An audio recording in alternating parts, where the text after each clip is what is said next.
நம்ம எல்லாரும் ஒரு வசனத்தை வாசிக்க போகிறோம். வெளிப்படுத்தின விசேஷம் 22ஆம் அதிகாரம் 11, 12 வசனங்களை நாம் வாசிக்க போகிறோம். அநியாயம் செய்கிறவன் இன்னும் அநியாயம் செய்யட்டும், அசுத்தமாய் இருக்கிறவன் இன்னும் அசுத்தமாய் இருக்கட்டும், நீதி உள்ளவன் இன்னும் நீதி செய்யட்டும், பரிசுத்தம் உள்ளவன் இன்னும் பரிசுத்தமாகட்டும். இதோ சீக்கிரமாய் வருகிறேன், அவனவனுடைய கிரிகளின்படி அவனவனுக்கு நான் அளிக்கும் பலன் என்னோடு கூட வருகிறது.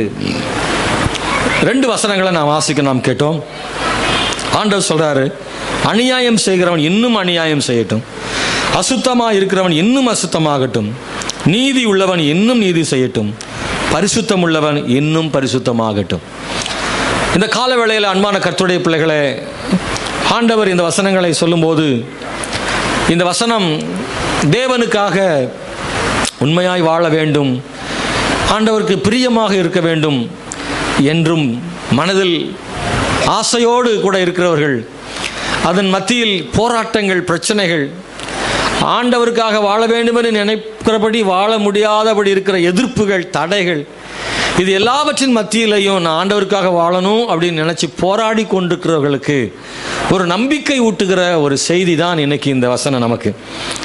ஆண்டவர் சொல்கிறார், 2 விதங்களில் சொல்கிறார். ஒன்று அநியாயம் செய்கிறவன், இன்னொன்று அவன் நீதி செய்கிறவன். ஒன்று அசுத்தமாக இருக்கிறவன், இன்னொன்று பரிசுத்தம் உள்ளவன். 2 விதமான மக்கள் கூட்டத்தை பற்றி அப்போஸ்தலனாகிய யோவான் தேவனாலே வெளிப்படுத்தப்பட்டு இந்த சபைகளுக்கு இதை எழுதுகிறதை நாம் இங்கே வாசிக்கிறோம். அன்பானவர்களே, இந்த 2 கூட்டமும் இருக்கத்தான் செய்யும். தேவன் நம்முடைய வாழ்க்கையில் நாம் எப்படிப்பட்டவர்களாக இருக்க வேண்டும் என்று தேவன் நமக்கு சொல்லுகிறதை மட்டுமல்ல, நம்முடைய வாழ்க்கையில் இருக்கிற எதிர்ப்புகளையும் போராட்டங்களையும் தாண்டி இன்னும் பரிசுத்தமாக, இன்னும் நீதியாக வாழ்வதற்கு ஆண்டவர் நமக்கு கிருபை பாராட்டுகிறார். அநியாயம், அக்கிரமங்கள் பெருகி இருக்கிற காலகட்டத்தில் நாம் வாழ்ந்து கொண்டிருக்கிறோம். எப்போதும் இல்லாத அளவு இந்த காலகட்டங்கள் வர வர வர வர வர கூடுதலான அநீதிகள் நிறைந்த உலகத்தில் நாம் வாழ்கிறோம். இந்த இப்படிப்பட்ட உலகத்தில் தான் ஆண்டவர் சொல்றாரு, பரிசுத்தமாக இருக்கிறவன் இன்னும் பரிசுத்தமாகட்டும் என்று சொல்கிறார். நீதி செய்கிறவன் இன்னும் நீதி செய்யட்டும். ஒன்று அநியாயம் செய்கிறவன், இன்னொன்று அசுத்தமாக இருக்கிறவன். இந்த 2க்கும் இடையில ஒரு வித்தியாசம் ஒன்று இருக்கிறத நம்ம புரிந்து கொள்ள முடியும். அநியாயம் செய்தல் என்பது மற்றவர்களுக்கு விரோதமாக செய்யக்கூடிய தீமைகள். அசுத்தமாக இருத்தல் என்பது தன்னைத்தானே அசுத்தமாக்கி கொள்ளுதல். அநீதி செய்தல் என்பதை பார்க்கிறோம், தனக்கு எந்த விதத்திலும் பயன்படாட்டாலும் பிறருக்கு தீமை செய்யக்கூடிய இடத்துல இந்த உலகம் மாறிக்கொண்டே இருக்கிறது. அநீதி செய்கிற மக்கள் கூட்டம் பெருகி கொண்டே இருக்கிறது. மற்றவர்கள் பாதிக்கப்படுவார்கள் என்று எண்ணுகிற அந்த எண்ணம் ரொம்ப ரொம்ப குறைஞ்சு போய்கிட்டே இருக்கு. மற்றவங்களை பற்றி கவலைப்படாமல் சுயநலமாக வாழ்கிற கூட்டம் பெருகி வருகிறது. தாங்கள் செய்கிற விஷயங்கள் இன்னொருவருக்கு பாதிக்கும் என்று தெரிந்திருந்தாலும் கூட அதை பற்றி கவலைப்படாமல் யார் பாதித்தாலும் பிரச்சனை இல்லை என்று அநீதி செய்கிற மக்கள் கூட்டம் பெருகி வருகிறது. தான் மாத்திரம் வாழ்ந்தால் போதும், மற்றவர்கள் எப்படியும் ஒளியட்டும் என்கிற கூட்டம் பெருகிற காலமாக இருக்கிறது. இன்றைக்கு ஸ்தோத்திரம், தான் நன்றாக இருப்பதற்காக அல்லது பணம் சம்பாதிப்பதற்காக மற்றவர்களை பற்றி கவலைப்படாத பெரும் கூட்டத்தை இன்றைக்கு பார்க்கிறோம். அன்பானவர்களே, உணவுகளை பார்க்கும்போது கூட அப்படித்தான் தெரிகிறது. சிறு பிள்ளைகள் சாப்பிடுகிற, குடிக்கிற பாலில் கூட கலப்படம் செய்கிறதை பார்க்கிறோம்.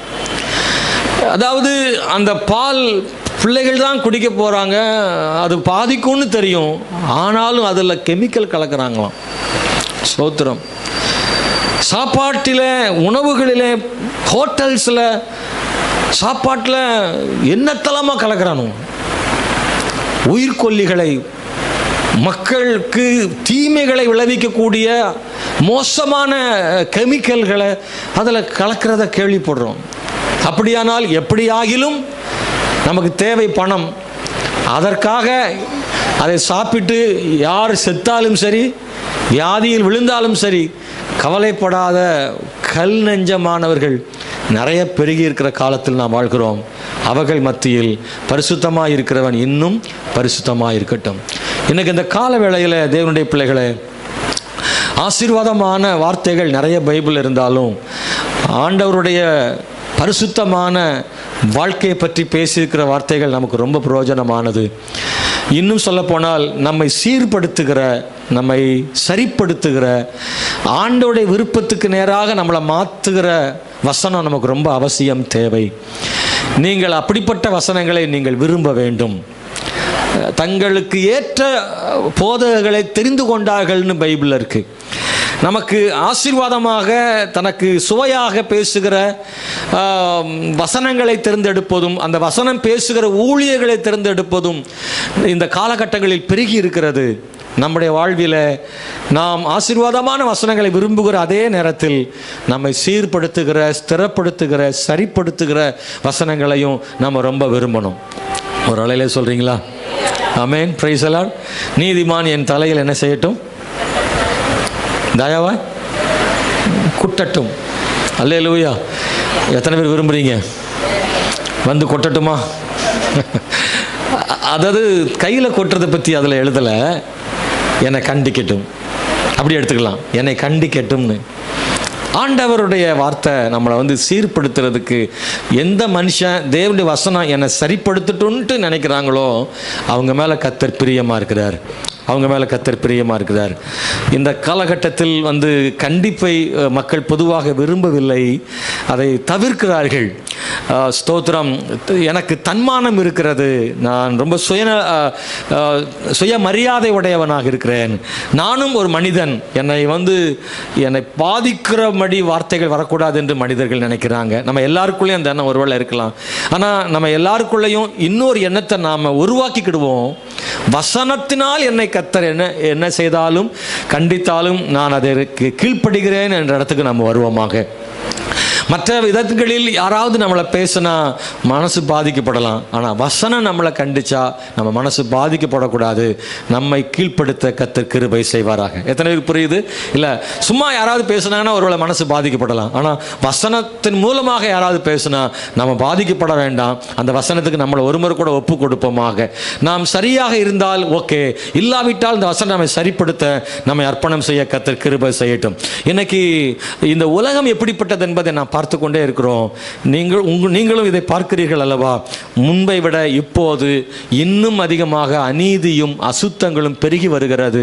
மனிதர்கள் அநீதி செய்கிறார்கள், தங்களை அசுத்தமாக்கிக் கொள்கிறார்கள். நான் சொன்ன முதல்ல அநீதி செய்தல் என்பது பிறருக்கு இடையூறு பண்ணுவது, பிறர் பாதிக்கும்படியாக செய்வது அநீதி இருக்கிறது. மற்றவர்களுக்கு அநீதி செய்வது, ஏமாற்றுகிற உலகத்தில் வாழ்கிறோம். எப்படியாகிலும் யாரை ஏமாற்றியாலும் நாம் என்ன செய்ய வேண்டும்? வாழ வேண்டும் என்று நினைக்கிற ஒரு இடத்துக்கு இந்த உலகம் போய் கொண்டிருக்கிறது. முதலாளி தொழிலாளி ஏமாற்றுகிறார், தொழிலாளி முதலாளி ஏமாற்றுகிறார். வேலைகள் வெளியில் பார்க்கிறோம், அப்படி ஏமாற்றுகள் நடந்து வருகிறது. சில குடும்பங்களுக்குள்ளே கணவன் மனைவியை ஏமாற்றுகிறார், மனைவி கணவனை ஏமாற்றுகிறார். இப்படியெல்லாம் இன்றைக்கு கொடூரமான உலகத்தில் வாழ்ந்து கொண்டிருக்கிறோம். முன்பு எங்கேயோ ஒரு இடத்துல கேள்விப்படுவோம், ஆனால் இன்னைக்கு அப்படி இல்லை, நிறைய இடங்களில் கேள்விப்படுறோம். பயங்கரமாக குடும்பங்கள் சிதைந்து கிடக்கிறது. ஸ்தோத்திரம். மனைவி செய்தது திடீரென்று கணவன் கண்டுபிடிக்கிறான். இதன் மூலமாக சில கொலைகளும் நடந்து வருகிறது. எப்போதும் இல்லாத அளவுக்கு இப்போது ஏராளமான இப்படிப்பட்ட சம்பவங்களை கேள்விப்படுகிறோம். இந்த உலகம் ஏமாற்றும் உலகமாக மாறிக்கொண்டிருக்கிறது. இந்த உலகத்தில் தான் நீங்களும் நான் பரிசுத்தமாக வாழ வேண்டிய இடத்துல இருக்கிறோம். அதுக்கு ரொம்ப ரொம்ப தேவை கர்த்தருக்கு பயப்படுகிற பயம், ரொம்ப அவசியம் தேவை. ஆண்டவருக்கு பயப்படுற பயம் ஒன்று தான் ஒரு மனுஷனை நீதியுள்ள மனுஷனாக வாழ வைக்கும். அது இல்லாமல் மனுஷருக்கு பயப்படுகிற பயம் கண்ணியே வர வைக்கும். மனுஷனுக்கு பயப்படுற பயம் மனுஷன் இல்லாதப்ப செய்யும். தேவனுக்கு பயப்படுற பயம் தேவன் இல்லாதப்ப செய்யும். தேவன் இல்லாமல் இல்லை, எல்லா இடத்துலையும் இருக்கிறாரு. அதனால் கர்த்தருக்கு பயப்படுற பயம் தான் எல்லா இடத்துலையும் உண்மையாக இருக்க செய்யும். அப்போ தேவை என்ன அப்படின்னா, தேவனுக்கு பயப்படுற பயம் ரொம்ப அவசியம், தேவை. அல்லேலூயா. எனக்கு நிறைய இடங்களில் ஏமாற்று வேலை நடந்து வருதுன்னு நான் சொல்லும்போது நான் ரொம்ப கவனமாக இருக்கணும். இப்போ கூட நிறைய பேர் ஃபோன் அடித்தாவே ஒரு வார்த்தை வருது. என்ன வார்த்தை வருது? உங்களுக்கு வருதா? நமக்கு என்னன்னு சொல்ல தெரில, என்னமோ பேசுகிறானுவன். உங்களுக்கு விபத்தோ இல்லை லோன் வந்திருக்கோன்னு யாராவது உங்களுக்கு சொன்னால் நீங்கள் எச்சரிக்கையாக இருங்க, அவங்க யாராவது கிரிமினல்களில் ஒரு ஆளாக கூட இருக்கலாம் அப்படின்னு ஒரு ஆடியோ ஒன்று நமக்கு காதில் கேட்குது. என்னடா நம்ம அக்காவுக்கு ஃபோன் பண்ண அண்ணன் பேசுகிறாரு அப்படின்ற மாதிரி யோசிப்போம், எல்லாம் ஒரு ஆள் பேசுகிறாரு. ஆகவே அந்த வார்த்தை வந்துகிட்டே இருக்குது. எதுக்கு சொல்கிறாங்கன்னா, இன்றைக்கு டிஜிட்டல் குற்றங்கள் பெருகி வருகிறது, ஏகப்பட்ட கிரைம் நிறைய இருக்குது. ஸ்தோத்திரம். இந்த மாதிரி குற்றங்கள் பெருகி வருகிறது. நிறைய பேர் பணங்களை இழந்திருக்காங்க. உங்களுக்கு லோன் வருதுன்னு சொல்லி நீங்கள் ஒரு ஓடிபி மட்டும் சொல்லுங்கன்னு சொன்ன உடனே நம்ம ஆளுங்க உடனே 1 2 3 4ன்றாங்க. லோன் வருதாம்ல அப்படின்ன உடனே உங்களுக்கு ஒரு ஆஃபர் வந்திருக்குது, 10,000 ரூபா உங்களுக்கு கிடச்சிருக்கு, நீங்கள் இந்த நம்பர் சொன்னால் போதுன்னு உடனே நான் ஓடிபி சொல்ல ஆரம்பிச்சிடுறாங்க. சில ஃபோன்களை எடுக்க வேண்டாம்னு சொல்கிறாங்க. அதனால புது நம்பரை பூரா இப்போ எடுக்கிறது இல்லை. ஏன்னா இந்த ஃபோன் அட்டன் பண்ணாவே பிரச்சனைன்னு வேற சொல்கிறாங்க. அதனால சில பிரச்சனை, நல்ல ஃபோனை கூட விட்டுடுறோம். போன வாரம் கூட ஒரு ஃபோனை நான் எடுக்காம விட்டுட்டேன். ஸ்தோத்திரம், அது தவிர்க்கப்பட்டுருச்சு. நல்லா கவனிச்சிங்கன்னா சில நேரங்களில் இப்படி ஏமாற்று வேலை நடக்குது. ஸ்தோத்திரம், அல்லேலூயா. நேற்று மத்தியானம் நான் சாப்பிட்டுட்டு இருக்கும்போது ஒரு ஃபோன் வந்துச்சு. ஒரு அக்கா பேசுது, சார் உங்களுக்கு நீங்கள் உங்களை செலக்ட் பண்ணியிருக்கோம். நம்மளை செலக்ட் பண்ண அவர் யார்? நாங்கள் உங்களை செலக்ட் பண்ணியிருக்கோம், நீங்கள் தேர்ந்தெடுக்கப்பட்டிருக்கிறீங்க. என்னைய கர்த்தர் தேர்ந்தெடுத்துக்கிறாரு, இவங்க எதாவது தேர்ந்தெடுத்துருக்குறாங்களாம். அதுக்கு இப்போ என்ன சார், இந்த ஆஃபர் யாருக்கும் இல்லை, உங்களுக்கு தான். நான் இந்த உலகத்தில் என்ன மாதிரி ஒன்றுமே இல்லையாம்மா. அப்போது சொன்னாங்க, சார் ஒரு ஆஃபர் இருக்குது சார், 5 போர்வை 1000 ரூபாயாம். இல்லாமல் எங்கள் வீட்டில் நிறைய போர்வை இருக்குது, எல்லாத்துக்கும் போர்வை இருக்குமா அப்படின்னு சொல்லிட்டேன். இல்லை சார், நீங்கள் சொல்ல முன்னாடியே வேண்டான்றீங்களா, இன்னும் நிறைய இருக்குது உங்களுக்கு ஆஃபரு, அந்த போர்வையோடு சேர்த்து மஞ்சப்பொடியெல்லாம் கொடுக்குறோம் அப்படின்னு என்னெல்லாமோ ஆஃபர். நான் சொன்னேன், இப்போ சாப்பிட்டுக்கிட்டு இருக்கேம்மா, சாப்பிட விடு, எனக்கு போதும் அப்படின்னு. விடலைங்க, என்ன மாதிரி ட்ரைனிங் எடுத்திருப்பாங்கன்னு தெரியாது, அப்படி பேசுகிறாங்கம்மா, அப்படி பேசுகிறாங்க. இதுக்குன்னே ட்ரைனிங் கொடுப்பாங்க போல தெரியுது. சார் கொஞ்சம் இறங்கு சார், உங்களுக்கு மட்டும் ஆஃபர், வேண்டான்னு சொல்லிடாதீங்க சார். ஐயோ பாவம். அதுக்கப்புறம் வேறு வழி இல்லாமல் நானே கட் பண்ணிவிட்டு சாப்பிட ஆரம்பித்தேன். சாப்பிட விட மாட்டேன்றாங்க, இந்த டைட்டன் பக்கத்தில் சிக்னல் நிற்க விட மாட்டேன்றாங்க. அப்போ தான் வண்டி பச்சை விளக்கு போடுவாங்க, ஃபோன் வந்துடும், ஹலோன்றதுக்குள்ளே 10 வண்டி போயிடும். நம்மளை சிக்னலில் விட மாட்டேன்றாங்க, கொஞ்சம் தலை சாய்க்க விட மாட்டேன்றாங்க. ஃபோன் மேலே ஃபோனு. பஜாஜ் கம்பெனிலேருந்து பேசுகிறேன், சார் உங்களுக்கு 1.5 லட்ச ரூபா லோனு சேங்ஷன் ஆகிருக்கு, ஓகே சொல்லிங்கன்னா இப்போ கொடுத்துருவோம் அப்படின்றான். முன்னாடியெல்லாம் கடன் போய் கட்ட கூட தரமாட்டானுவேன், இப்போ கடன் அவனே வந்து தாரன்றான். அப்படி ஒரு நிலைமை மாறி போச்சு. ஏகப்பட்ட ஏமாத்து வேலை நிறைய நடந்துக்கிட்டு இருக்கு.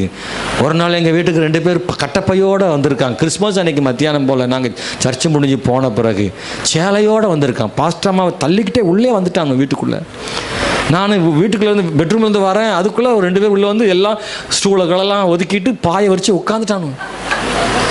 என்னையா புதுசாக 2 பேர் புது ஆத்மா மாதிரி வந்திருக்கும் போல தெரியுன்னு பார்த்தா பாஸ்டர்மா வேண்டான் இருப்பாங்க போல். அவங்கள கரெக்ட் பண்ணிட்டானே, அவங்கள கரெக்ட் பண்ணி உள்ளே கூட்டிகிட்டு வந்துட்டான். இவங்க பக்கத்தில் நிற்கிறாங்க. சோத்திரம். நான் சொன்னேன், இப்போ உங்களுக்கு சேலை எடுக்கிற மாதிரிலாம் இல்லை அப்படின்னா, இது கைத்தறி சார், அது சார், எது சார்னு மயக்கிறானோ, மயக்க பொடி வச்சுருக்கானோ. நான் சொன்னேன் பாஸ்டர் மாட்டா, இந்த மாதிரி உள்ளே கூட்டு வந்துருக்கிறிய, டபால்னு ஒரு சென்ட் அடிக்கிற மாதிரி மூஞ்சில் அடித்து நம்மளை மயக்க போட்டானோன்னா ஒன்றுமே இல்லைங்க. அப்படி இருக்கு ஒரே ஸ்ப்ரே தான், புஷ்ஷுன்னு அடிச்சுட்டாலும் முடிஞ்சு போச்சு. 2 பேரும் படுத்துற வேண்டியதான். சுருட்டுறதெல்லாம் சுருட்டி கொண்டே போயிடுவாங்க.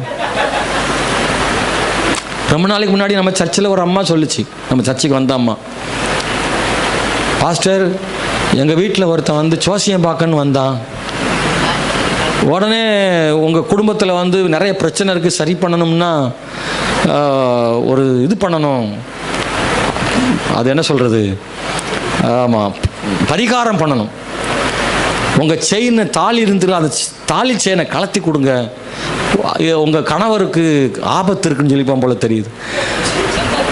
ஒரு பித்தளை செம்பு கொடுங்கன்னு இருக்கான். பித்தளை செம்பில் தண்ணி கொடுத்து, இந்த பித்தளை செம்புக்குள்ளே நான் அந்த தாலியை போட்டு வைக்கிறேன், 3 நாள் கழித்து எடுத்துருங்க அப்படின்ட்டு இருக்கேன். உங்கள் கணவருக்கு பிரச்சனை இல்லைன்னு.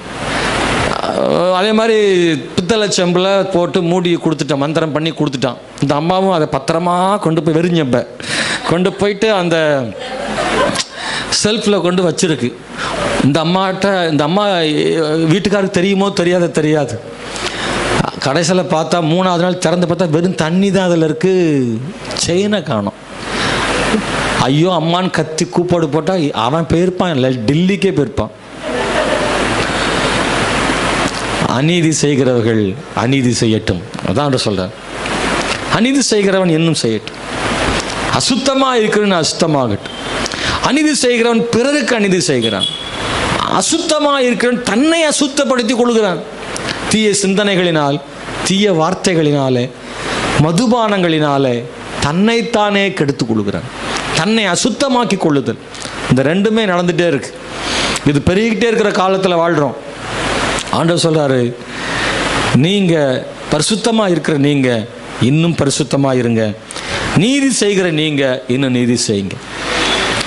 அன்பான தேவனுடைய பிள்ளைகளே, ஸ்தோத்திரம். தங்களை தாங்களை கெடுத்துக் கொள்ளுகிறவர்கள் கூட்டம் பெருகி இருக்கு. நீதி செய்கிறவன் அதுவும் எப்படின்னா, அநீதி செய்கிறவன் பிறருக்கு அநீதி செய்வது போல நீதி செய்கிறவன் பிறருக்கு நீதி செய்தல். ஒரு பெருங்கூட்டம் பிறருக்கு நீதி செய்கிறவங்க இருக்கிறாங்க. நிச்சயமாக நீதி செய்கிறவர்கள் இல்லாமல் இல்லை. மனிதாபிமானமும் இருக்கிறது, பிறருடைய வேதனைகளை புரிந்து கொள்வதும் இருக்கிறது, பிறருக்கு கஷ்டம் என்று உணர்கிறவர்களும் இருக்கிறார்கள், பிறருடைய கஷ்டங்களில் உதவி செய்கிறவங்க இருக்கிறாங்க. சிலரை படிக்க வைக்கிறார்கள், சிலருக்கு ஆடைகள் வாங்கி தருகிறார்கள், சிலர் கஷ்டப்படும் போது பசித்தவருக்கு உணவு கொடுக்கிறார்கள். சிலரெல்லாம் இன்றைக்கி பார்க்குற நிறைய இடங்களில் தங்கள் பணங்களை கொடுத்து சில திருமண முடியாத பிள்ளைகளுக்கு உதவி செய்கிறதை பார்க்குறோம். கைவிடப்பட்ட தகப்பன் தாயால் கைவிடப்பட்ட பிள்ளைகளுக்கு பிறந்த நாட்களில் ஆகாரம் கொடுப்பதை பார்க்கிறோம். இப்படி எத்தனையோ வழிகளில் மக்கள் மன இரக்கம் உடையவங்க நிறைய பேர் இருக்காங்க. அவங்க செய்துட்டே இருக்கிறாங்க. அவங்க நம்பிக்கை என்ன? நம்மால் முடிஞ்சதை செய்வோம், கடவுள் நமக்கு தருவார்ன்ற ஒரு நம்பிக்கையில் நீதி செய்கிறவர்கள் செய்துட்டே இருக்கிறாங்க. ஆனால் என்ன விசேஷம் அப்படின்னா, இந்த நீதி செய்கிறவர்களும் பரிசுத்தமாக தன்னை காத்து கொள்ளுகிறவர்கள், இந்த பரிசுத்தமாக இருக்கிறவர்கள் தங்களை காத்து கொள்ளுகிறார்கள். எப்படி அசுத்தம் பண்ணுகிறார்களோ இந்த பரிசுத்தத்தினால் தங்களை காத்து கொள்ளுகிறார்கள். இந்த பரிசுத்தத்தை காத்துக்கொள்வதற்கு அவர்கள் சில கட்டுப்பாடுகளை வைக்க வேண்டியது இருக்கிறது. சில செய்ய வேண்டியவைகளை கூட, அல்லது மற்றவர்கள் செய்கிறதை கூட தனக்கு விருப்பமாக இருந்தால் கூட அதை வேண்டாம் என்று தள்ள வேண்டியது இருக்கிறது. இந்த உலகத்தின் சிற்றின்பங்களையும் இந்த உலகத்தின் மயக்கங்களையும் விட்டு விலக வேண்டியது இருக்கிறது. இதெல்லாம் சில தியாகம் பண்ண வேண்டியது இருக்குது. பரிசுத்தமாக இருப்பது என்பது எளிதானதல்ல. அதற்கு நாம் சில தியாகம் பண்ணினால்தான் பரிசுத்தமாக வாழ முடியும். இது தானாக வருவதில்லை, நாம் அதற்காக கொஞ்சம் முயற்சி எடுக்க வேண்டியிருக்கு. ஆனால் இப்படிப்பட்ட சூழ்நிலையில் பரிசுத்தமாக இருக்கிறவர்கள், நீதி செய்கிறவர்கள், இதெல்லாம் ஆண்டவர் சொல்லிட்டு ஒன்று சொல்கிறாரு, இன்னும் நீதி செய்யுங்கள், இன்னும் பரிசுத்தமாக இருங்கள். இந்த இடத்துல நான் வரும்போது அநியாயம் செய்கிறவன் இன்னும் அநியாயம் செய்யட்டும் என்று அவர் சொல்லுகிறதுனால ஆண்டவர் அநியாயம் செய்கிறவனுக்கு ஓகே சொல்லியிருக்கிறாரா அல்லது செய்யட்டும் என்று சொல்லுகிறாரே, அப்படி நாம் தவறாக எடுத்துக்கொள்ளக்கூடாது. இந்த வசனத்தை நம்ம சரியாக புரிஞ்சுக்கணும். அநியாயம் செய்கிறவன் இன்னும் அநியாயம் செய்யட்டும்னு சொல்கிறாரே ஆண்டவர், அப்போ கொஞ்சம் அநியாயம் செய்கிறவன் அதிகமாக அநியாயம் செய்யட்டும்னு சொல்கிறாரா ஆண்டவர்? அப்படி எடுத்துக்கொள்ளக்கூடாது.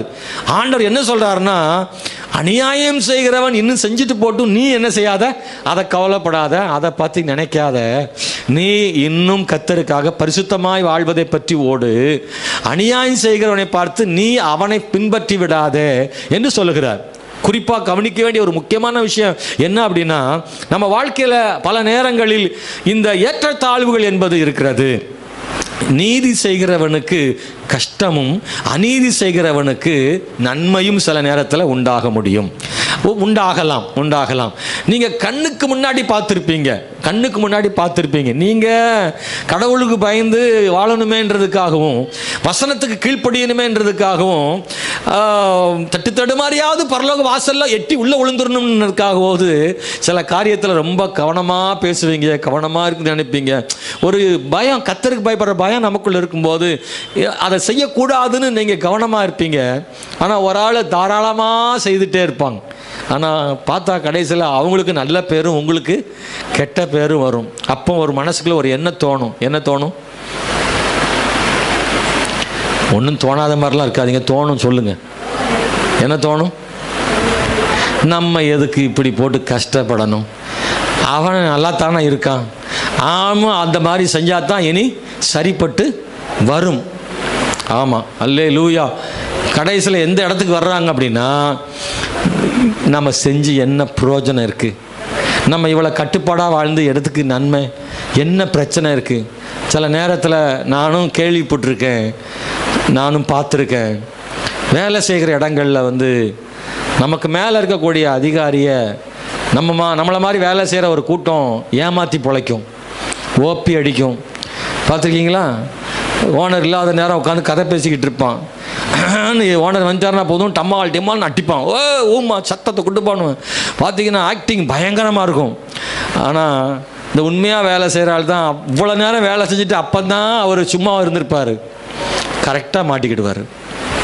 உங்களுக்கு புரியுதா? 1 மணி நேரம் சும்மா இருந்துட்டு அப்போ தான் சுத்தியில் எடுத்திருப்பான், அவன் நல்ல ஆள். 1 மணி நேரமாக வேர்க்க வேலை செஞ்சுட்டு அப்போ தான் உட்காந்து அப்பாடம் தண்ணி குடிக்கலான்னு போயிருப்பான். ஓய் இப்படியே தண்ணி குடிச்சிக்கிட்டே திரி, ஒருங்க வேலை செய்கிறது கிடையாதுன்னு திட்டு வாங்குவான்.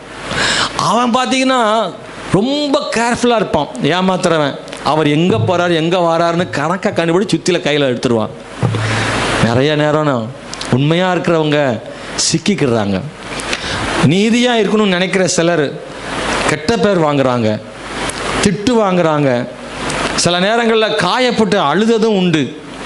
அந்த மாதிரி நேரங்களில் தான் என்ன தோணுதுன்னா, நாம் ஏன் இப்படி இருக்கணும், நாம் எதுக்காக உண்மையாக இருக்கணும், அவன் செய்கிறது நல்லா தானே இருக்குது, ஏன் அவனை மாதிரி மாறிட்டா என்ன அப்படின்னு மனசில் ஒரு தோணுது. பார்த்தீங்களா?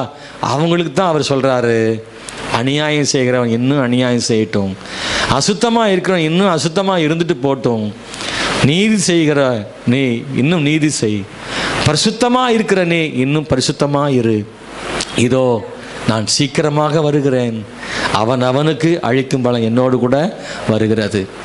அநீதி செய்கிறவன் நல்லா இருக்கிறானே, நீதி செய்கிற நான் தானே கஷ்டப்படுகிறேன், அநீதியாக இருக்கிறவனுக்கு வருமானம் கிடைக்கிறதே, அவன் நல்ல பேர் எடுக்கிறானே, நாளுக்கு நாள் உயர்ந்து கொண்டும் போகிறானே, நான் இப்படித்தான் வாழ வேண்டும் என்று நினைத்து வாழ்வதால் சில சிரமங்களோடே கஷ்டப்படுகிறேனே என்று நினைக்கிற தேவ பிள்ளையே, நீ கவலைப்படாதே, இதோ நான் சீக்கிரம் வருகிறேன், அவனுக்கு அளிக்கும் பலன் அவனுக்கு வருகிறது, உனக்கு அளிக்கும் பலன் என்னோடு கூட வருகிறது.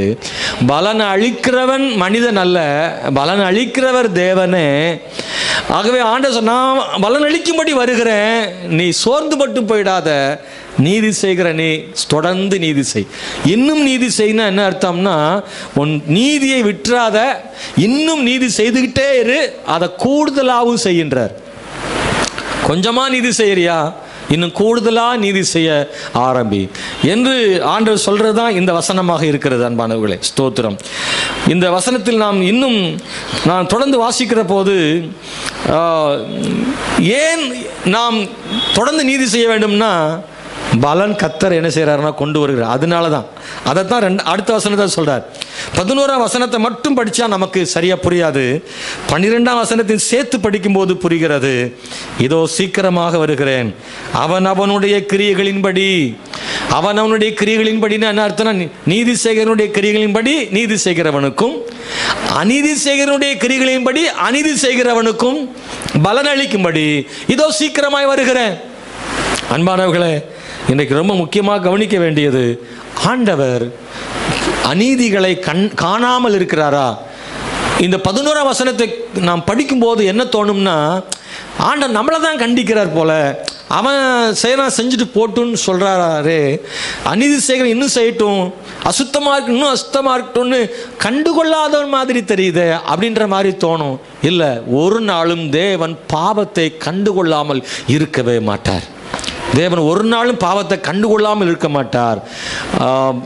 அநேகர் சொல்லுவாங்க, பாவிகளை நேசிக்கிறார், பாவத்தை வெறுக்கிறார்னு சொல்வதை நீங்கள் கேட்டிருப்பீங்க. ஒரு நாளும் பாவம் நமக்கு நன்மை செய்ய போகிறதில்ல. இந்த ஆராதனையில் நம்மை ஒருமுறை சுத்திகரிக்கிற ஆராதனையாக இருக்கட்டும், நம்மை பரிசோதித்து பார்க்குற ஒரு ஆராதனையாக இருக்கட்டும், இந்த நாள் இந்த சண்டே ஞாயிற்றுக்கிழமை ஆராதனையில் ஆண்டவர் சமூகத்தை நம்மளை சர்வாங்க தகன பலியாக ஆண்டவருடைய பலிபீடத்தில் வைக்கிற ஒரு ஆராதனையாக இருக்கட்டும். கர்த்தர் நம்மளை இன்னும் பரிசுத்தமாகும்படி ஆண்டவர் நம்மளை உயர்த்தட்டும், இன்னும் நீதி செய்யும்படி கர்த்தர் நம்மளை உயர்த்தட்டும். ஒருவேளை நீங்கள் நீதி செய்தவர்கள், பரிசுத்தமாக இருந்த நீங்கள் அநீதி செய்தவர்களை பார்த்து சோர்ந்து போய், உங்கள் வாழ்க்கையில் ஏற்பட்ட சில சம்பவங்களினாலே சோர்ந்து போய் அவங்கள போல மாறுறதுக்கு நீங்கள் முயற்சி செய்திருந்தால் இந்த ஆராதனையில் உங்களுக்குள்ளே ஒரு மாற்றத்தை ஆண்டவர் தருவாராக. சோர்ந்து போகாமல் இன்னும் நீதி செய்ய கர்த்தர் உங்களுக்கு கிருபை தருவாராக. கர்த்தர் பாவங்களை கண்டிக்கிறவராக இருக்கிறார். நிறைய நினைக்கிறாங்க ஆண்டவர் ரொம்ப அன்பானவர், அதனால் பாவம் செஞ்சால் கூட கொஞ்சம் அட்ஜஸ்ட் பண்ணிக்கிடுவார் அப்படின்னு சிலர் நினைக்கிறாங்க. அப்படி வேதாகமத்தில் எங்கேயும் நாம் சொல்ல முடியாது. யோவான் சுவிசேஷத்தில் ஒரு சம்பவம் படிக்கிறோம். 13ஆம் அதிகாரத்தில் 27வது வசனத்தை நாம் வாசிக்கும் போது, யோவான் 13:27 படிக்கலாமா? மைக்கில் வாசிக்கட்டுமே. அந்த துணிக்கையை அவன் வாங்கின பின்பு சாத்தான் அவனுக்குள் புகுந்தான். அப்பொழுது இயேசு அவனை நோக்கி, நீ செய்கிறதை சீக்கிரமாய் செய் என்றார். நீ செய்கிறதை சீக்கிரமாய் செய் என்றார். இப்போ கொஞ்சம் கவனிக்கும்படி கேட்கிறேன். இயேசு இந்த ராபோஜனத்தில் அப்பம் திராட்சரசம் கொடுக்குறாரு. அந்த கடைசி பஸ்கா அனுசரிக்கிறாங்க. யூதாஸ் இயேசுவை காட்டி கொடுக்கறதுக்கு ஏற்கனவே பேரம் பேசி செட் பண்ணி வச்சுட்டான். பணம் போய் வாங்கணும், அவ்வளோதான். ஆகவே இந்த இடத்துல இவன் போகிறதுக்கு ரெடியாக இருக்கிறான். அது இயேசுவுக்கு புரியும். இயேசு அவனை பார்த்து சொல்கிறார், நீ செய்கிறதை சீக்கிரமாய் செய் அப்படின்னு சொல்கிறார். அப்போ இந்த வசனத்தை அப்படியே எடுத்துக்கிட்டா என்ன தோணுதுன்னா, யூதா செய்ய போகிறதா ஆண்டவர் என்ன செய்கிறாரு? செய்ய சொல்கிறார். நீ போய் செய், காட்டி கொடுக்க போ, அநியாயத்துக்காக பணம் வாங்கிறதுக்கு நீ போ, 30 வெள்ளிக்காசு வாங்கிறதுக்கு போன்னு ஆண்டவர் அவன் செய்யக்கூடிய பாவத்தை தூண்டி விடுறார் போல தெரியும். இல்லை, யூதாசுக்கு ஆண்டவர் கொடுக்கிற எச்சரிப்பு அது. அதெல்லாம் புரிஞ்சுக்கணும். ஆண்டவர் யூதாசை பாவம் செய்ய அனுமதிக்கல, அவன் செய்ய போற பாவத்துக்கு எச்சரிப்பு கொடுக்கிறார். இது கடைசி எச்சரிப்பு. அதுக்கு முன்னாடியும் அவனுக்கு எச்சரிப்பு கொடுத்தார். ஆண்டவர் சொல்றாரு, உங்களில் இருக்கிற ஒருவன் என்ன செய்வான்? காட்டி கொடுப்பான்றார். இது ஒரு வகையான எச்சரிப்பு. ஆண்டவர் மறைமுகமாக யூதாசை எச்சரித்துக்கிட்டே இருந்தார். ஆண்டவருக்கும் யூதாசுக்கும் மட்டும்தான் தெரியும், வேற யாருக்கும் தெரியாது. ஆண்டவர் சொல்ற வார்த்தை யாருக்குமே தெரியாது, அவனுக்கு மட்டும் தெரியும்படி அவனுக்கு ஒரு எச்சரிப்பு கொடுக்கிறார். நம்முடைய வாழ்க்கையிலும் நாம் பாவம் செய்ய சோதனை வரும்போது ஆண்டவர் யாருக்குமே தெரியாம நமக்கு மட்டும் தெரியும்படி எச்சரிக்கை கொடுப்பாரு. சபையில செய்தியில ஆண்டவர் பேசுவாரு, ஆனா எல்லாருக்கும் தெரியாது. உங்களுக்கும் ஆண்டவருக்கும் தான் தெரியும். பேசுகிற பாஸ்டருக்கு கூட தெரியாது. அந்த வார்த்தை உங்களுக்கு தான் வருதுன்னு பாஸ்டருக்கே தெரியாது. ஆனால் யாருக்கோ செய்தின்னு பாஸ்டருக்கு தெரியும். ஆனால் ஆண்டவர் உங்க கூட தனிப்பட்ட முறையில் பேசுவார், எச்சரிப்பார். ஆனால் எனக்காகத்தான் கர்த்தர் பேசுகிறாருன்னு உணர்ந்து அதை மாற்றிக்கிட்டா ஆண்டவர் நம்ம மேலே பிரியமாக இருப்பார். நம்முடைய பாவத்திலிருந்து வெளியே வந்துடுவோம். ஆனால் யூதாஸ் காரியோத்து ஆண்டவருடைய எச்சரிப்பின் வார்த்தையை யாருக்குமே தெரியாம சொல்லியும் அவன் அதை கேட்கல. ரெண்டாவது சொல்றாரு, இந்த தாளத்தில் கையிடுகிறவனே என்னை காட்டி கொடுப்பான்னு அடுத்த லெவலுக்கு போறாரு ஆண்டவர். இப்போ ஓரளவுக்கு முதல்லயே மாறி இருந்தான்னா ஓகே, இப்பவும் மாறல. அதனால இப்போ சொல்றாரு, இந்த தாளத்தில் கையிடுகிறவனை. எப்போ? இவன் அப்பத்தை எடுக்கும்போது சொல்றாரு. அப்போ கூட பேதுருக்கு புரிஞ்சுதோ புரியல தெரியல, அவன் அமைதியாக தான் இருக்கான். நான் நினைக்கிறேன் புரியலன்னு தான் நினைக்கிறேன். அவங்களுக்கு இயேசு என்னமா வித்தியாசமா பேசுறாருன்னு தெரியுது, ஆனா என்ன பேசுறாருன்னு தெரியல. அவங்களுக்கு தெரிஞ்சிருந்துச்சுன்னா பேதுரு யூதாசை அங்கேயே என்ன பண்ணியிருப்பான்னா பட்டயத்தை எடுத்து காதல்ல கழுத்தை வெட்டியிருப்பான். ஏன்னா இயேசுவை பிடிக்க வந்தவனை வெட்டின மாதிரி. ஆனால் கடைசி வரைக்கும் யூதாஸ் மாறல, புறப்பட்டு போனான், பணத்தை வாங்கினான், இயேசுவையும் காட்டி கொடுத்தான். நல்லா கவனிங்க, இயேசு யூதாஸ் செய்ய போகிற பாவத்தை தம் சீஷன் தானே என்று கண்டுகொள்ளாமல் விடவில்லை. பாவத்தை எச்சரித்தார், கண்டித்தார், கடைசியில் எல்லாவற்றையும் இழந்து போனான். இன்னொரு சில வசனங்களை உங்களுக்கு நினைவுபடுத்துகிறேன். மத்தேயு 21ஆம் அதிகாரத்தில் 12வது வசனமும் 13ஆம் வசனத்தையும் வாசிக்கும் போது தேவாலயத்தை இயேசு சுத்திகரிக்கிற ஒரு சம்பவம் அங்கே எழுதப்பட்டிருக்கிறது. அந்த ஆலயம் தீட்டுப்பட்டு போயிருக்கிறது. ஆண்டவர் சொல்றார், என் வீடு ஜப வீடு எனப்படும், அதை கள்ளர் குகையாக்கினீர்களே. தேவாலயம் இப்போ என்ன ஆயிடுச்சுன்னா வியாபார ஸ்தலம் ஆயிடுச்சு. அங்கே ஜெபிக்கிறவங்க எண்ணிக்கையை விட வியாபாரம் பண்ணுறவங்க எண்ணிக்கை அதிகமாயிருச்சு. ஆண்டவர் அதை பார்த்து ரொம்ப வேதனைப்படுறார். தேவாலயம் அசுத்தப்படும் பொழுது அதை கண்டுகொள்ளாமல் இருக்கவில்லை, சாட்டை எடுத்து அடித்து எல்லாரையும் துரத்தி விடுகிறார். அப்படின்னா இயேசு கிறிஸ்து பாவத்தை கண்டிக்கிறவராக இருக்கிறார். மூன்றாவது, யோவான் சுவிசேஷத்தில் 8ஆம் அதிகாரம் 11ஆம் வசனத்தை வாசிக்கும் போது எடுத்தால் படிக்கலாம். யோவான் 8:11. அதற்கு அவள், இல்லை ஆண்டவரே என்றால், இயேசு அவளை நோக்கி, நானும் உன்னை ஆக்கினைக்குள்ளாக தீர்க்கிறதில்லை, நீ போய் இனி பாவம் செய்யாதே என்றார். நீ இனி பாவம் செய்யாதே என்றாள். இந்த சம்பவம் தெரியும். யூதர்கள் ஒரு பாவியான ஸ்திரியை பாவம் செய்தாள் என்று அவளை கொண்டு வந்து இயேசுவின் அண்டையில் நிறுத்தி, மோசேயின் சட்டப்படி இவள் கல்லெறிந்து கொல்லப்பட வேண்டும், நீர் என்ன சொல்லுகிறீர் என்று கேட்கிறாங்க. இயேசு எல்லாரையும் பார்த்து சொன்ன வார்த்தை, உங்களில் பாவம் இல்லாதவன் முதலில் கல்லெறியட்டும் என்றார். அவர் குனிந்து எழுதி கொண்டிருக்கிறார். எல்லாரும் கையில் இருந்த கல்லை கீழே போட்டு விட்டு போய்விட்டாங்க. இயேசு நிமிர்ந்து பார்த்து அவளை பார்த்து கேட்கிறாள், அவர்களாம் எங்கே? யாரும் இல்லை. அவள்கிட்ட சொல்றாரு, இனி பாவம், நானும் உன்னை நியாயந்திருக்கிறதில்லை, இனி நீ பாவம் செய்யாதே. அவளை யூதர் கையிலிருந்து காப்பாற்றினாரே. ஒருவேளை இயேசு அங்கே இல்லாதிருந்தால் நிச்சயமாக அந்த யூதர்கள் இவளை 3 சாட்சியை ஏற்படுத்தி கொண்டிருப்பாங்க. அவள் பாவம் செய்தாள் என்று 3 பேர் சொன்னா போதும், அந்த இடத்தில் கல்லெறிந்து கொன்று விடுவார்கள். ஆனால் இயேசு அவளை காப்பாற்றினார். பாவம் செய்த ஒரு பெண்ணை யூதருடைய கையிலிருந்து கல்லெறியாமல் காப்பாற்றினார் என்பதற்காக அவள் செய்த பாவத்தை ஆண்டவர் ஏற்றுக்கொண்டாரா, அல்லது அதை அங்கீகரித்தாரா, அல்லது பரவாயில்லை என்று சொன்னாரா? இல்லை, பாவத்தை கண்டித்து உணர்த்தினார். இனி பாவம் செய்யாதே.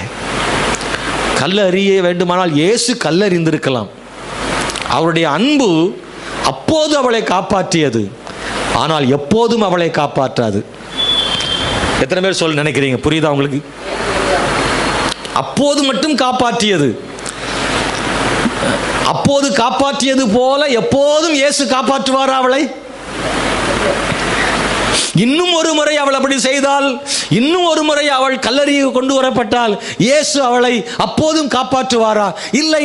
அவள் பாவம் செய்து மரித்த போது, நித்தியத்தில் வரும்போது அப்போதும் அவளுக்கு அப்படித்தான் சொல்லுவாரா? இனி பாவம் செய்யாத என்று இனி சொல்வதற்கு வாய்ப்பு கிடையாது. ஒவ்வொரு நொடியும் ஆண்டவர் நம்மை எச்சரிக்கிறார். அந்த எச்சரிப்பை நாம் ஏற்றுக்கொண்டால் நமக்கு ஆசீர்வாதம். எச்சரிப்பை தாண்டி விட்டால், எச்சரிப்பை மதிக்காவிட்டால் நம்முடைய வாழ்க்கையில் ஆசீர்வாதம் இல்லை என்பதை மறந்துவிடக்கூடாது. ஆண்டவர் பாவத்தை கண்டித்து உணர்த்துகிறார், பாவத்தை கண்டுகொள்ளாமல் விட மாட்டார். நான் சொல்லுகிறேன், பாவம் எப்போதும் நமக்கு நன்மை செய்யாது. பாவம் எப்போதும் ஆமென் சும்மா இருக்காது. பாவத்திற்கு தண்டனை உண்டு. பாவம் நம்மை குற்றவாளியாக்கும். பாவம் நம்மை தலைகுனிய செய்யும். பாவம் நமக்குள்ளே சமாதானத்தை கெடுத்துவிடும். பாவம் தீமைத்தான் செய்யுமே ஒழிய நன்மை செய்யாது. எத்தனை பேருக்கு புரியுதுல்ல? அநேக நேரங்களில் பாவம் சிலரை அவமானப்படுத்தி இருக்குல்ல. பாவம் அவங்கள வெளியில் தலை காட்ட முடியாமல் பண்ணியிருக்கு. சில பாவங்கள் சிலர்லாம் அதில் மாட்டி வெளியில் தலை காட்ட முடியாமல் இருக்கிறாங்க. நாம் செய்கிற பாவம் பல நேரங்களில் அந்தரங்கமாக இருக்கலாம், ஒரு நாள் வெளியே வரும். ஒருவேளை இந்த காலவேளை தேவனுடைய பிள்ளைகளே, உங்கள் வாழ்க்கையில் மறைமுகமாக ஒரு பாவம் இருந்தாலும் அதை இன்றைக்கே நீங்கள் விட்டு விடுங்கள். யாருக்கும் தெரியாது என்று எண்ணாதிருங்கள். உங்கள் குடும்பத்தாருக்கு தெரியாமல் இருக்கலாம், மனுஷருக்கு தெரியாமல் இருக்கலாம். ஆனால் நீங்கள் செய்கிற பாவம் கர்த்தர் பார்க்கிறார். அல்லேலூயா, சோத்திரம். மனுஷனுக்கு, நான் மீண்டும் சொல்கிறேன், மனுஷனுக்கு பயந்து ஒரு மனுஷன் வாழ்வது என்பது ஆபத்தானது. அது ஏமாற்ற செய்யும். தேவனுக்கு பயந்து வாழ்கிற ஒரு மனிதன் தான் உண்மையாக வாழ்வான். ஹல்லேலூயா. அன்பான கர்த்தருடைய பிள்ளைகளே, நாம் ஒருபோதும் தேவனை ஏமாற்ற முடியாது. நாம் இரட்டை வாழ்க்கை வாழ்வது தேவனை ஏமாற்ற நினைப்பது, ஆனால் அது நிச்சயமாக தேவனை ஏமாற்ற முடியாது. Praise the Lord. அல்லேலூயா. சில நேரங்களில் சிலர் வெளிப்படையாக செய்கிற பாவம் கண்ணுக்கு தெரியும், சிலர் மறைமுகமாக செய்வார்கள் யாருக்கும் தெரியாமல். சமீபத்தில் நம்ம சபையின் ஒரு பிள்ளை, சண்டே ஸ்கூல் எடுக்கிற பிள்ளை தான், ஸ்டேட்டஸை பார்த்தா மரத்தை சுற்றி ஆடிக்கிட்டு சினிமா பாட்டு, அடுத்த ஸ்டேட்டஸ் அதே மாதிரி ஒரு பாட்டு, அடுத்து அதே மாதிரி பாட்டு, அதுக்கடுத்து நான் உன்னை விட்டு விலகுவதும் இல்லை, உன்னை கைவிடுவதும் இல்லை, காலை தியான வார்த்தை, அதுக்கடுத்து ஒரு டான்ஸு, நான் கேட்குறேன், உயிருள்ள வார்த்தை தேவனுடைய வார்த்தையையும் அசுத்தமான பாடலையும் ஒரே ஸ்டேட்டஸில் வச்சா ரெண்டும் சமமாகி விடுமா? சமமாகாது தானே. ஒரு டம்ளர் காஃபியையும் ஒரு டம்ளர் ஜூஸையும் கலந்து குடிப்பியா? வைத்தால பேருமே செய்ய முடியாது இல்லையா? அனலாயிரு அல்லது குளிராயிரு. அசுத்தத்தையும் வசனத்தையும் ஒரு தட்டில் வைக்க முடியுமா? ஒருபோதும் வைக்க முடியாது. அந்த பெண் நான் பார்க்கும்படி வைத்திருந்தாள்.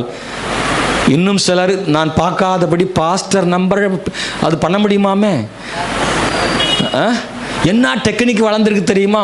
நான் ஸ்டேட்டஸ் வைக்கிறத எல்லாரும் பார்க்கட்டும், பாஸ்டர் மட்டும் பார்க்கக்கூடாதுன்னு அதை மறைச்சி வைக்கலாமாமே? அப்படின்னா அந்த பெண் மட்டும்தான் குற்றவாளியான்னா மறைச்சி வைக்கிற இன்னும் கொஞ்சம் பேர் இருக்காங்க. அந்த பெண் குற்றவாளி என்று எனக்கு தெரிகிறது, ஆனால் மறைச்சி வச்ச இன்னும் கூடுதலான ஆள் இருக்கு. அது கர்த்தருக்கு தெரியும் அவங்க யாருன்னு. நான் ஒன்று மட்டும் சொல்கிறேன், பாஸ்டருக்கு தெரியாது, பாஸ்டர்மாவுக்கு தெரியாது, விசுவாசிக்கு தெரியாதுன்னு நீ மறைச்சாலும் கர்த்தர் பார்ப்பாரு. வெளிப்படையா துணிகரமா பாஸ்டர் பார்த்தா பார்க்கட்டுமியா அப்படின்னு வச்சாலும் பாவம் தான். சிலருக்குலாம் அந்த இடத்துக்கு போயிட்டாங்க, இவர் பெரிய இவர் பார்த்து என்ன செஞ்சிட முடியும் அப்படின்னு அடிச்சு நொறுக்கிறாரு. நான் அந்த பெண்ணுக்கு பலமுறை சொல்லிட்டேன், இப்படி செய்யாதேன்னு சொல்லியிருக்கேன். ஏற்கனவே ஒரு முறை வச்சு, இது தப்புமா, இது செய்யக்கூடாது, நீ தேவனால் தெரிந்து கொள்ளப்பட்ட புள்ள, நீ இப்படி செய்யக்கூடாதுன்னு சொன்ன பிறகும் வைத்தால் என்ன அர்த்தம்னா, நீ பெரிய இவரோ என்ன செய்ய முடியும், நான் அப்படித்தான் செய்வேன்னு செய்கிறதுக்கு அர்த்தம். நான் உங்களுக்கு சொல்கிறேன் தேவனுடைய பிள்ளைகளே, அவனுக்கு நான் அளிக்கும் பலன் என்னோடைய வருகிறது. ஆண்டவர் மட்டும்தான் என்று நினைக்கிறவனுக்கான பலனும் அவர் தான் கொடுக்கிறாரு. ஆண்டவரும் பிசாசும் பாவமும் பரிசுத்தமும் கலந்து வாழ்கிறேன் என்று நினைக்கிறவனுக்குரிய பலனையும் அவர் தான் கொடுக்கிறார். நீங்கள் நல்லா புரிஞ்சுக்கணும், நீங்கள் தேவனுடைய பலனை எதிர்பார்க்கிறீர்களா? நாம் ஆலயத்தில் இருக்கும்போது வாழ்வது போல தான் வெளியேயும் நான் அந்த உணர்வுள்ளவனாக இருக்கிறேனா? நான் கர்த்தர் சமூகத்தில் முழங்கால் படியிடும் போது, ஆண்டவர் நினைக்கும் போது என் மனசில் என்ன ஓடுகிறதோ அதுதான் வெளியில் நண்பரோடு பழகும் போது நான் அப்படித்தான் நினைக்கிறேனா? அந்த எல்லா இடங்கள்லையும் ஒன்று போல உள்ள உணர்வு நமக்குள்ள இருப்பதாக. தேவனுடைய பிள்ளைகளே, பாவத்தை கர்த்தர் பாராமல் இருப்பதில்லை, பாவங்களை கர்த்தர் பார்க்கிறார். பாவத்தை கண்டிக்கிற தேவனாக இருக்கிறார். திமிர்வாதக்காரன் அவன் குணமாகும்படி வந்தபோது அந்த வீட்டில் இயேசு சொன்ன வார்த்தை, உன் பாவங்கள் உனக்கு மன்னிக்கப்பட்டது என்று முதலில் சொன்னார். அதில் என்ன காரணம் என்றால், அந்த சுகவீனமானவனுக்கு ஒரு வார்த்தை எச்சரிப்பாக சொல்லுகிறார், உன் வியாதிக்கான காரணம் நீ செய்த பாவம் என்று அவனுக்கு உணர்த்துவதற்காகத்தான் இயேசு கிறிஸ்து அதை சொன்னார். இரண்டாவதாக, பாவங்களை மன்னிக்க அவருக்கு அதிகாரம் உண்டு என்பதை காண்பிப்பதற்காகவும் அதை சொன்னார். இந்த வியாதியிலிருந்து சுகமானானே, அவனுக்கு புரிந்திருக்கும், அவன் இனி பாவம் செய்ய மாட்டான். ஹல்லேலூயா, ஸ்தோத்திரம். அவனுக்கு ஒரு செய்தியையும் கர்த்தர் அவனுக்கு கொடுத்தார். பெதஸ்தாவிலிருந்து அந்த குளத்தில் 38 வருஷமாக வியாதியாக இருந்த ஒரு மனிதன் சுகமானான். ஆண்டவர் அவனை குணமாக்கினார். அதற்கு பிறகு அவன் கூட்டத்திற்குள் கலந்துட்டான். இயேசு ஆலயத்துக்குள்ளே நிற்கிறாரு. இந்த மனிதன் சுகமாகி இயேசுவை அங்கே சந்திக்கிறான். அவனை பார்த்து அவர் சொன்ன ஒரே ஒரு வார்த்தை, இனி பாவம் செய்யாதே. அவனுக்கு சொன்ன வார்த்தை, இனி பாவம் செய்யாதே. யோவான் சுவிசேஷம் 5ஆம் அதிகாரம் 14ஆம் வசனத்தில் படிக்கிறோம். அவனை பார்த்து சொல்றார், இனி அதற்கு பின்பு இயேசு அவனை தேவாலயத்தில் இயேசு அவனை கண்டு, இதோ நீ சொஸ்தமானாய், அதிக கேடானது ஒன்று உனக்கு வராதபடி இனி பாவம் செய்யாதே.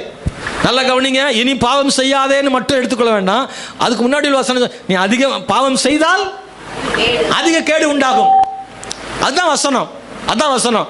உனக்கு அதிக கேடு உண்டாகும்படி நீ பாவம் செய்யாதே. அவனுக்கு ஒரு எச்சரிப்பு கொடுத்து ஆண்டவர் அனுப்புறாரு. பாவம் நம்முடைய வாழ்க்கையில் கேடுகளை உண்டு பண்ணுகிறது என்பதை மறந்துவிடக்கூடாது. அன்பானவர்களே, இந்த கால வேளையில் நம்மை நாமே தேவனுக்காக அர்ப்பணம் செய்வோம். ஒரு தேவனுக்கு பயப்படுற பயம் நமக்குள்ள வரட்டும். அந்தரங்க பாவங்களை கர்த்தருக்கென்று ஒப்பு கொடுப்போம். தேவனுக்காக நீதியாய் வாழ்கிற ஒரு வாழ்க்கையை நாம் பெற்றுக்கொள்வோம். இன்றைக்கு ஒரு மறுபடுத்தலை ஆண்டவர் நமக்கு தரும்படியாக தேவ சமூகத்தில் மன்றாடி ஜெபம் பண்ணுவோம். அன்பான தேவனுடைய பிள்ளைகளே, ஸ்தோத்திரம். நம்முடைய வாழ்க்கையில் மறந்துவிடக்கூடாது. பரிசுத்தமாக இருக்கிற ஒரு மனிதனை பார்த்து ஆண்டவர் சொல்லுகிற முக்கியமான வார்த்தை, நீ அசுத்தமாக இருக்கிறவனை பார்த்து நீ அவனை போல மாறுன்னு நினைச்சிடாத. நீ பரிசுத்தமாகிவிட்டாய் என்றும் உனக்குள்ளே பெருமை பாராட்டி விடாதே. நான் ரொம்ப நல்லா இருக்கிறேன், ரொம்ப பரிசுத்தமாக இருக்கிறேன், நான் கவனமாக இருக்கிறேன், நான் விழுந்து விடவில்லை, பக்குவமாக இருக்கிறேன், ஜெயிச்சிட்டேன்னு நினச்சிடாத.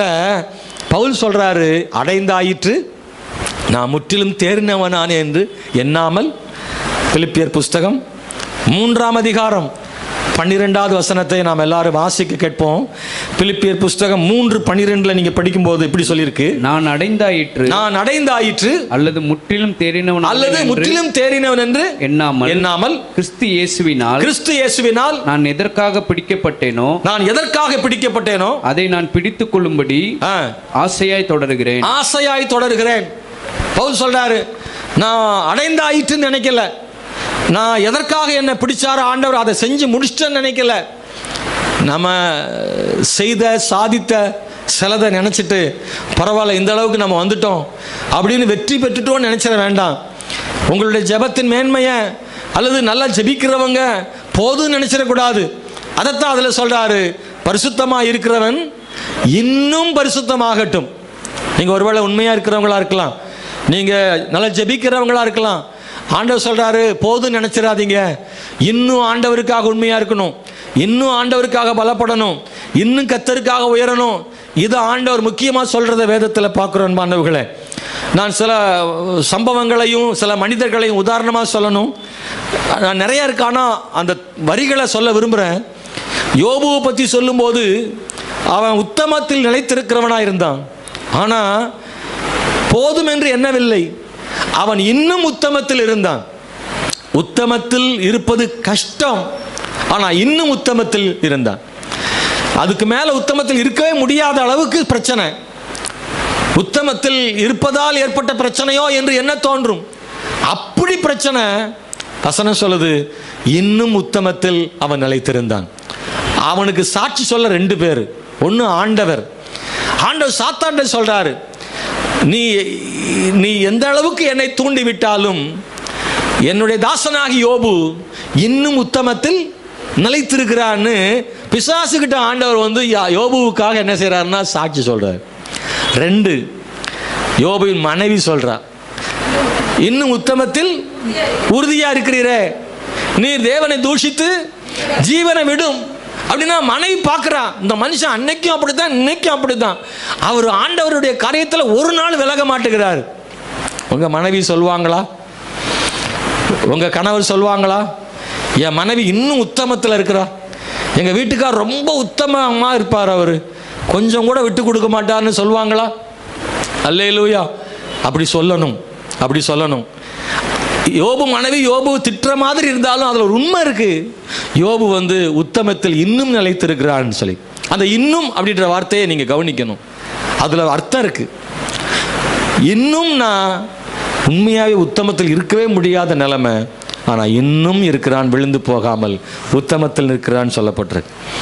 தாவீதை பற்றி படிக்கும்போது 2 சாமுவேல் புஸ்தகம் 6ஆம் அதிகாரம் 22வது வசனத்தில் தாவீதை பற்றி சொல்லப்பட்டிருக்கு, இன்னும் நீசனாவேன், இதை விட கூடுதலாக நான் ஆண்டவருக்காக நான் என்னை தாழ்த்துவதற்கு ரெடியாக இருக்கிறேன்.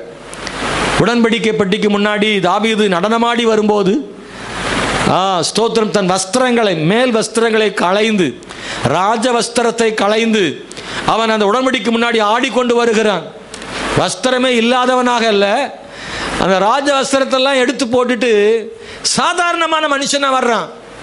அவனுக்கு அந்த மீகாலுக்கு என்னன்னா, எல்லா வேலைக்கார பெண்களும் பார்க்குறாங்களே, ஒரு ராஜாவாகிய தாவீது சர்வ சாதாரணமாக இப்படி நடமாடி போகிறாரே அப்படின்ற ஒரு கவலை அவளுக்கு. அவமானமாக அதை பார்க்குறா.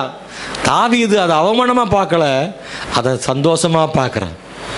ஒரு அல்லையில சொல்லக்கூடாதா? எத்தனை பேர் கவனிக்கிறீங்க இதை? ராஜா நடனமாடுவது அவளுக்கு அவமானமாக தெரியுது.